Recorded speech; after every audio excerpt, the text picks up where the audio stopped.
Hello friends, power of equity Telugu ఛానల్లో స్వాగతం సుస్వాగతం.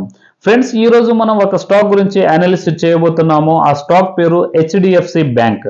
హెచ్డిఎఫ్సి బ్యాంక్ లో రిజల్ట్ ఎప్పుడైతే వచ్చిందో ఆ రిజల్ట్ బ్యాడ్ వచ్చినందువలన అటు నుంచి ఆ స్టాక్ కంప్లీట్ గా డౌన్ ట్రెండ్ లోనే నడుస్తుంది. అయితే ప్రస్తుతానికి డౌన్ ట్రెండ్ ని చూసి మనం ఈ స్టాక్ లో ఎంట్రీ చేయాలా, లేకపోతే ఉన్న పాత హోల్డింగ్ ని సెల్ చేసి వేరే స్టాక్ లో మనం జంప్ అయిపోవాలా, లేకపోతే ఇప్పుడు కొత్తగా మనం రీ ఎంట్రీ చేసుకోవచ్చా అనేది మనం ఈ స్టాక్ లో గురించి అంటే టెక్నికల్ పరంగా మనం ఈ స్టాక్ లో ఇప్పుడు అనాలిసిస్ చేయబోతున్నాము. ఫండమెంటల్ లో చూసినట్టుగా అయితే ఈ కంపెనీ బెటర్ గా ఉంది ఫ్రెండ్స్. హెచ్డిఎఫ్సి బ్యాంక్ దాంతో పాటు హెచ్డిఎఫ్సి లిమిటెడ్ ఇవి రెండు మర్జ్ అయినప్పటి నుంచి వీళ్ళ ఫండ్ అంటే మార్కెట్ క్యాపిటల్ అనేది చాలా పెద్దగా అయింది. కాబట్టి ఈ స్టాక్ లో ఫండమెంటల్ చూసినట్టుగా అయితే స్ట్రాంగ్ ఉంది, కానీ యాజ్ పర్ టెక్నికల్ పరంగా రిజల్ట్ బ్యాడ్ వచ్చినందువల్ల ఈ స్టాక్ లో పెద్ద కరెక్షన్ అనేది వచ్చేసింది. అయితే దీని గురించి ఇప్పుడు మనం అనాలిసిస్ చేయబోతున్నాము. అదైతే ఫ్రెండ్స్, ఆ స్టాక్ గురించి ఇప్పుడు అనాలిసిస్ చేద్దాం. కానీ అనాలిసిస్ చేసే ముందు పవర్ ఆఫ్ ఈక్విటీ తెలుగు ఛానల్ని సబ్స్క్రైబ్ చేసుకోండి ఫ్రెండ్స్. సబ్స్క్రైబ్ చేసుకోవడానికి మీకు డబ్బులు పడవు ఫ్రెండ్స్. మీరు హెల్ప్ చేస్తే మీకు ఇటువంటి రోజు అంటే ఎప్పుడు నాకు సమయం దొరికితే అప్పుడు ఆ స్టాక్ గురించి మీకోసం నేను అనాలిసిస్ చేసి వీడియో అప్లోడ్ చేసి తెస్తాను ఫ్రెండ్స్. అయితే ఆ స్టాక్ గురించి ఇప్పుడు మనం తెలుసుకుందాం. కానీ తెలుసుకునే ముందు మీకు లాస్ట్ వీడియోలో నేను మీకు ఒక స్టాక్ గురించి అనాలిసిస్ చేసి చెప్పినాను. ఆ స్టాక్ పేరు heritage food. Heritage food down trend నుంచి అప్ ట్రెండ్ నుంచి డౌన్ ట్రెండ్ తర్వాత ఒక సైడ్ వేజ్ జోన్ లో ఏ విధంగా ఏర్పడుతుందో అది మీకు చార్ట్ ద్వారా నేను గీసి మంచిగా మీకు అనాలిసిస్ చేసి చెప్పినాను ఫ్రెండ్స్. అయితే మీరు మళ్ళొకసారి చూస్తానంటే నేను ఈ ఐ బటన్ లో ఆ స్టాక్ వీడియో నేను పెట్టేస్తాను friends. Heritage food the link పైన మీకు క్లిక్ చేసి ఐ బటన్ పైన క్లిక్ చేసి ఆ స్టాక్ ని మళ్ళొకసారి మీరు చూడండి, మీకు మంచి అర్థం అవుతుంది. అయితే ఫ్రెండ్స్, టైం వేస్ట్ ఎక్కువ చేయకుండా ఇప్పుడు ఆ స్టాక్ గురించి ఇప్పుడు మనం అనాలిసిస్ చేద్దాము. అయితే ఫ్రెండ్స్, హెచ్డిఎఫ్సి బ్యాంక్ని ఇప్పుడు మనము డైలీ క్యాండల్, దాంతోపాటు వీక్లీ క్యాండల్ మరియు మూవింగ్ అవరేజ్ ఈ సపోర్ట్ని తీసుకొని ఈరోజు మనము అనాలిసిస్ చేయబోతున్నాము. అయితే ప్రస్తుతానికి ఎప్పుడైతే హెచ్డిఎఫ్సి బ్యాంక్లో ఇప్పుడు ఇవి డైలీ క్యాండల్స్ ఉన్నాయి ఫ్రెండ్స్. అయితే ఈ డైలీ క్యాండల్లో మనం చూసినట్టుగా అయితే రిజల్ట్ ఎప్పుడైతే వచ్చిందో రిజల్ట్ తర్వాత డైరెక్ట్ ఈ స్టాక్ కంప్లీట్గా గ్యాప్ డౌనే ఓపెన్ అయ్యింది. ఆల్మోస్ట్ 7 to 8% మనకు క్లోజింగ్ అనేది ఇచ్చింది ఆ రోజు. దాని తర్వాత నెక్స్ట్ డే కూడా గ్యాప్ డౌనే ఓపెన్ అయింది ఫ్రెండ్స్. ఇక్కడ ఆ గ్యాప్ డౌన్ ఓపెన్ అయిన తర్వాత ఈ రోజు అనేది ఫ్రైడే నాడు మాత్రము ఇక్కడ ఒక యాంగల్ఫింగ్ అనేది క్యాండల్ ఏర్పడింది. యాంగల్ఫింగ్ ఏ విధంగా ఏర్పడింది అంటే ఫ్రెండ్స్ చూడండి, ఎక్కడైతే ఏదైతే లాస్ట్ డే క్యాండల్ ఉందో ఈ క్యాండల్ని మాత్రం కంప్లీట్గా క్యాప్చర్ చేసుకున్నది. అయితే ఈ బేరిస్ యాంగల్ఫింగ్ క్యాండల్ని చూసినట్టుగా అయితే కంప్లీట్గా అంటే ఇటు నుంచి మళ్ళీ డౌన్కి వచ్చేలా కనిపిస్తుంది. కానీ ఇక్కడ ఒక ఇంపార్టెంట్ సపోర్ట్ ఏర్పడింది ఫ్రెండ్స్. ఈ సపోర్ట్ని బ్రేక్అవుట్ అంటే బ్రేక్ డౌన్ ఇంకా ఇవ్వలేదు. ఈ సపోర్ట్ అలాగే ఉంది. ఎప్పుడైతే ఈ సపోర్ట్ని బ్రేక్ డౌన్ మళ్ళీ ఇచ్చేస్తుందో ఇందులో మళ్ళీ పెద్ద కరెక్షన్ వచ్చేలా కనిపిస్తుంది. అయితే ఇది డైలీ క్యాండల్లో మనం చూస్తున్నాం ఫ్రెండ్స్. దీనికి నేను వీక్లీ క్యాండల్ చేసుకుంటాను. వీక్లీ క్యాండల్లో మనకు కాన్సెప్ట్ ఎక్కువగా క్లియర్ అవుతుంది. చూడండి, ఇక్కడ ఎన్నోసార్లు ఈ స్టాక్ ట్రై చేసింది ఫ్రెండ్స్ ఇటు నుంచి పైకి వెళ్ళడానికి. అయితే ఎప్పుడైతే ఇక్కడ టాప్ అనేది ఏర్పడిందో ఈ టాప్ని మనం రెసిస్టెన్స్ అంటాము. ఈ రెసిస్టెన్స్ని ఎన్నోసార్లు ట్రై చేసింది. ఇక్కడ ఒకసారి ట్రై చేసింది ఫ్రెండ్స్, కానీ ఇక్కడ కూడా బ్రేక్అవుట్ ఇవ్వలేదు. ఇక్కడ ఒకసారి చేసింది, ఇక్కడ ఇవ్వలేదు. ఇక్కడ ఒకసారి చేసింది, ఇక్కడ కూడా ఇవ్వలేదు. అయితే ఇక్కడ టచ్ కూడా కాలేదు ఫ్రెండ్స్. ట్రై చేసింది కానీ ఇక్కడ టచ్ కాలేదు.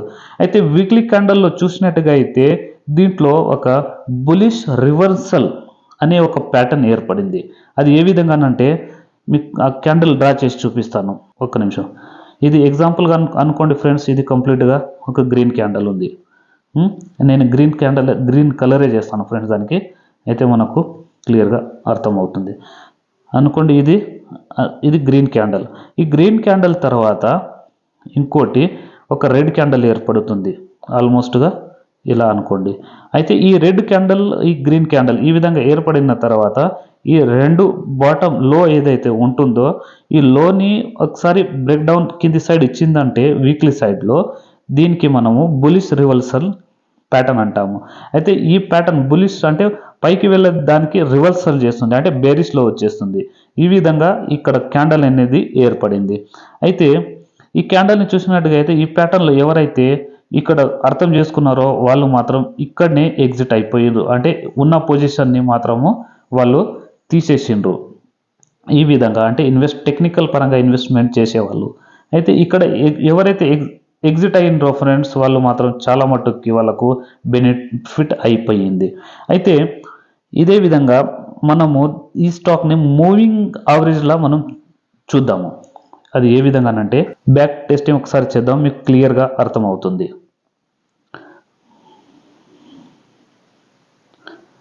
ఓకే, సరే ఇటు నుంచి చూద్దాం ఫ్రెండ్స్. అయితే ఇప్పుడు ఇటు నుంచి కంప్లీట్గా ఈ స్టాక్ ఈ విధంగా అంటే పైకి వెళ్తుంది కానీ ఒక ఇంపార్టెంట్ విషయం గమనించండి ఫ్రెండ్స్. నేను దీనికి కొద్దిగా పెద్దగా చేసుకుంటాను ఈ విధంగా. ఓకే, అయితే చూడండి ఫ్రెండ్స్, ఎప్పుడైతే ఇది 50 వీక్లీ మూవింగ్ యావరేజ్, ఎప్పుడైతే 50 వీక్లీ మూవింగ్ యావరేజ్ని టచ్ చేసి మళ్ళీ ఈ స్టాక్ పైకి వెళ్ళింది, ఇక్కడ కూడా దీనికి టచ్ చేసి మళ్ళీ పైకి వెళ్ళింది. దాని తర్వాత ఇక్కడ 100 వీక్లీ మూవింగ్ యావరేజ్ని టచ్ చేసి మళ్ళీ ఇటు నుంచి ఈ స్టాక్ పైకి వెళ్ళింది. ఈ విధంగా ఎప్పుడెప్పుడైతే బ్రేక్అవుట్ అంటే ఇక్కడ మూవింగ్ యావరేజ్ని టచ్ చేసి 100 మరియు 50 ఈ మూడు యావరేజ్ 100 మరియు 50 ఈ రెండు యావరేజ్ వీక్లీ మూవింగ్ యావరేజ్ని టచ్ చేసి స్టాక్ పైకి వెళ్తుంది. అదేవిధంగా ఇంకా చూద్దాము. చూడండి, ఇక్కడ ఒకసారి ఈ విధంగానే అయింది, ఇక్కడ ఒకసారి ఇట్లా అయింది ఫ్రెండ్స్. దాని తర్వాత ఇది 100 వీక్లీ మూవింగ్ యావరేజ్ని కూడా ఇక్కడ సేమ్ ఇటు నుంచి మళ్ళీ పైకి వెళ్ళింది, ఇక్కడ కూడా టచ్ చేసి మళ్ళీ ఇటు నుంచి పైకి వెళ్ళింది. ఈ విధంగా మనం చూసినట్టుగా అయితే స్టాక్ కంప్లీట్గా ఎప్పుడైతే 100 వీక్లీ మూవింగ్ యావరేజ్ దాంతోపాటు 50 మూవింగ్ యావరేజ్ని చాలా మట్టుకి టచ్ చేసి అటు నుంచి ఆ స్టాక్ పైకి వెళ్ళింది. అయితే చాలా రోజుల తర్వాత నుంచి చూడండి, ఇక్కడ కూడా సేమ్ ఈ విధంగా చూడండి, ఇక్కడ టచ్ అయ్యి ఎంత పెద్ద మనకు టార్గెట్ ఇచ్చిందో చూడండి ఒకసారి. అయితే దీనికి మళ్ళీ నేను నేరో చేసుకుంటాను. ఎక్కువ మట్టుకి చూడండి ఫ్రెండ్స్, ఇటు నుంచి ఇక్కడ ఒకసారి, ఒక నిమిషం, ఇక్కడ ఒకసారి ఈ విధంగా. అయితే ఇక్కడ కంప్లీట్గా 150 మూవింగ్ యావరేజ్, 100 మూవింగ్ యావరేజ్, దాని తర్వాత 200 మూవింగ్ యావరేజ్ని కూడా బ్రేక్అవుట్ ఇచ్చింది, డౌన్ ఇచ్చింది. అయితే ఎప్పుడైతే 200 వీక్లీ మూవింగ్ యావరేజ్ని బ్రేక్ డౌన్ ఇచ్చిన తర్వాత అటు నుంచి ఆల్మోస్ట్ 2 నుంచి 3 మంత్స్లోనే మళ్ళీ ఈ స్టాక్లో రివర్సల్ వస్తుంది, అంటే ఎక్కువ స్టాక్లో రివర్సల్ వస్తుంది ఆల్మోస్ట్గా.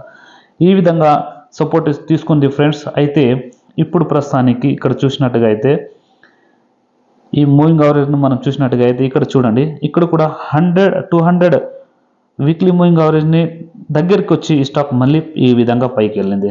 అయితే ఇప్పుడు కూడా సేమ్ యాజ్ ఇట్ ఈస్గా ఇక్కడనే ఈ విధంగానే ఉంది ఫ్రెండ్స్. ఒకవేళ దీనికి టచ్ అయ్యి కూడా మళ్ళీ పైకి వెళ్ళే ఛాన్సెస్గా ఉంది. అయితే దీనికి బ్రేక్ డౌన్ కింది సైడ్ ఇచ్చినా కూడా ఆల్మోస్ట్గా వస్తే ఈ రేంజ్కి రావచ్చు ఫ్రెండ్స్. ఈ రేంజ్ ఎంతనంటే ఆల్మోస్ట్ 1300. అయితే మీరు లాంగ్ టర్మ్లో ఇన్వెస్ట్మెంట్ చేసుకోవాలంటే ప్రస్తుతానికి ఇప్పుడు ఏదైతే కరెంట్ మార్కెట్ ప్రైస్ నడుస్తుందో ఫ్రెండ్స్ 1470 రూపీస్, ఇక్కడ మీరు ఒక 25 నుంచి 30% అంటే దీంట్లో మీరు ఇప్పుడు ఇన్వెస్ట్మెంట్ చేసుకోవచ్చు. అయితే ఈ మూవింగ్ యావరేజ్ లైన్ని ఎప్పుడైతే 200 మూవింగ్ యావరేజ్ని ఎప్పుడైతే టచ్ చేస్తుందో అప్పుడు మళ్ళీ 25% యాడ్ చేసుకోండి. దాని తర్వాత అయితే ఇక్కడ ఏదైతే ఉంటుందో ఇక్కడ 13% అంటే 1300 ఈ సపోర్ట్కి, ఇక్కడ 1300 ఈ సపోర్ట్ ఉంది ఫ్రెండ్స్. ఈ సపోర్ట్ని ఎప్పుడైతే టచ్ చేస్తుందో ఇక్కడ ఉన్న మిగతా అమౌంట్ మాత్రం మీరు ఇక్కడ ఇన్వెస్ట్మెంట్ చేసేయండి. అండ్ దాని తర్వాత ఇక్కడ మీరు క్లోజింగ్ దీనికన్నా ఇచ్చేసిందంటే వీక్లీ పరంగా అయితే దీంట్లోకి మీరు అప్పుడు ఎగ్జిట్ కావచ్చు. కానీ ఎక్కువ మట్టుకి ఎగ్జిట్ అయ్యే అవసరం లేదు ఫ్రెండ్స్. ఇటు నుంచి ఈ స్టాక్ మళ్ళీ పైకి వెళ్ళే ఛాన్సెస్గా కనిపిస్తుంది. అయితే ఫ్రెండ్స్ ఆ హెచ్డిఎఫ్సి బ్యాంక్ గురించి ఇప్పుడు మనం డీటెయిల్గా టెక్నికల్ పరంగా మనం ఇప్పుడు అనాలిసిస్ చేసుకున్నాము.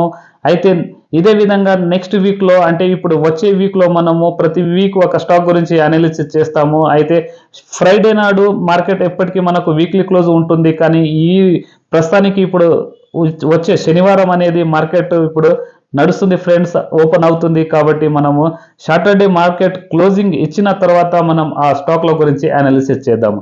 అంతవరకు బాయ్ ఫ్రెండ్స్, నెక్స్ట్ వీడియోలో కలుద్దాం.